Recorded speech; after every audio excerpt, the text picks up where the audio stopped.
Hey, what's up, guys? Welcome to Three Scary True Dog Sitting Horror Stories.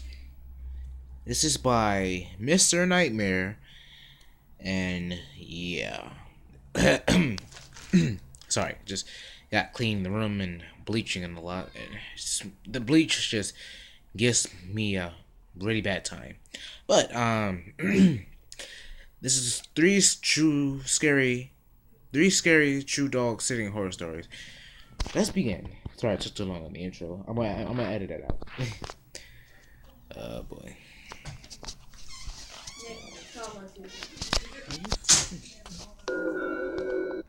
Hold on.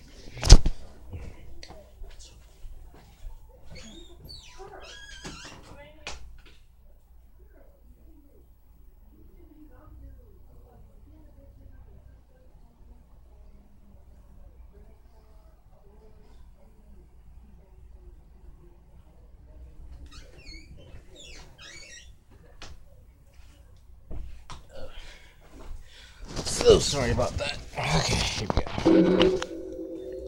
Sorry about that. There was this one weekend that my aunt, uncle, and cousins went away upstate, and instead of taking their dog with them or to a kennel, they asked me to watch her for the weekend at their house.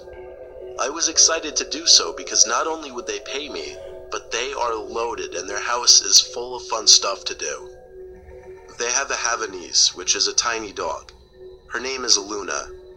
I didn't mind watching Luna because she was such a calm, low-maintenance dog. Aww. I just fed her twice a day and let her out back a couple times a day. Oh. She always followed me whatever room I was in, so if I was in the giant living room watching TV, she'd be laying on the floor in the center of the room. If I went downstairs to the basement to play video games, she followed and would lay down there. Aww. While playing video games in the basement, Luna suddenly lifted her head from the ground and stared in the direction of the boiler room.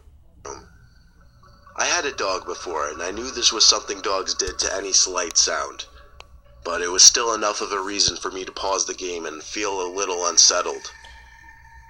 I looked in the direction of the boiler room as well. It was silent and dark in there, and there was no chance of me going in there. So I unpaused the game and continued playing, albeit a bit uncomfortable now. I guess my childish fears were getting the better of me. She put her head back down for a minute, but then, again, lifted it up and looked towards the boiler room. Deep down I knew it was probably nothing, but I was still a bit too freaked out to continue playing video games comfortably. Okay, So I got turned the chills everything off now. and ran up the stairs, shutting the door once Luna came hopping up. They also had another big gaming room on the main floor. It was kind of disconnected from the rest of the house in that you had to go through a narrow hallway to get there. Luna plopped herself down in front of my feet in this little game room. I played more video games for a while until it got late. Then I went down the hall to the room I'd be sleeping in, a guest bedroom that was nicer than my bedroom back at home. I threw on a pair of sweatpants and a white undershirt as pajamas and jumped under the covers. I'll Not edit going to that sleep out. without watching a little TV first. Luna was obviously by the bedside. She was really growing on me, how affectionate yet calm she was. I eventually turned off the TV and went to sleep. My sleep was disturbed by a growling sound. I turned on the bedside lamp and saw Luna laying still on the floor, head down, yet growling at something. I said her name a few times, but she didn't look at me. Then she lifted her head finally to look at the closet door. Her growling grew more intense, and she stood up now, still looking at the closet. She didn't bark though. In fact, I never heard her bark once. I looked at the closet, a sliding wooden door closet. Oh, not again. It was open about 3 inches from the left side. Of course, I couldn't really see anything from the inside. I got up from the bed really sneaky-like and tiptoed closer to the closet. Brace yourself. I don't know what I was planning on doing really. I guess I just wanted to look through the crack, or see if I could hear something.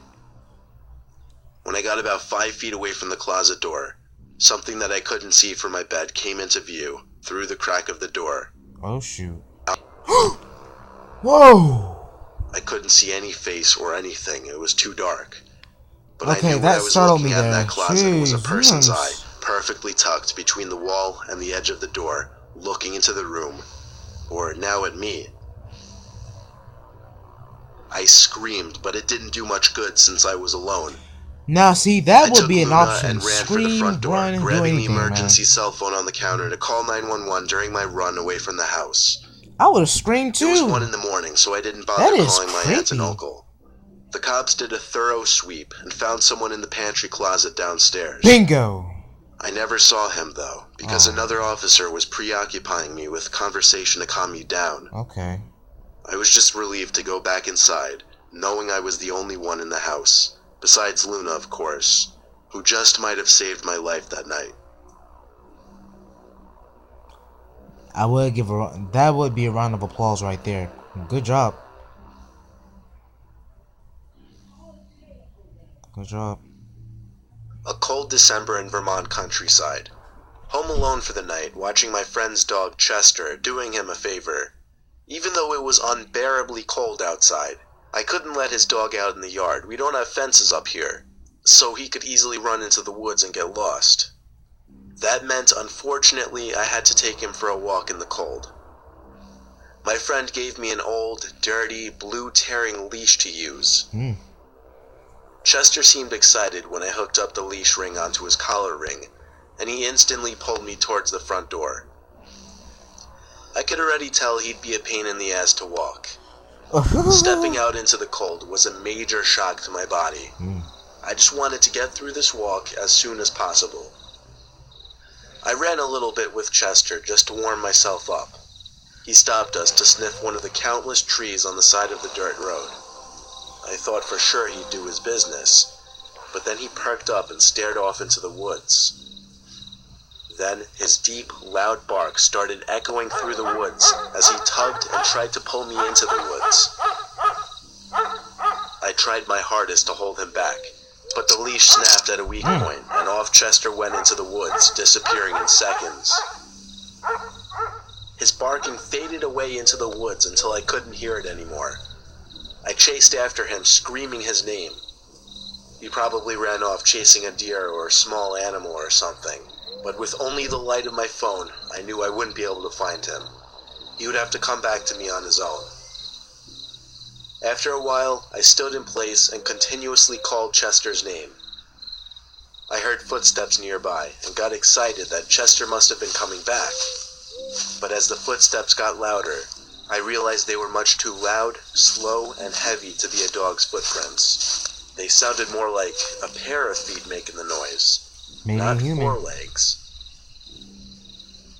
I turned out my light, now convinced I was hearing the footsteps of a person. Yep. The footsteps seemed to be circling me. My fear was if it was intentional or not, and if I'd been seen or not. I tried my best to tiptoe back to the road. I was covering decent distance, and then the sound of the footsteps just stopped, or faded away. I don't remember noticing which one. But because of this, I was more lax with my footsteps and walked a little faster. Little did I realize that the black object I was walking towards was a person's back. Yo! I stopped, as it felt like my heart did too.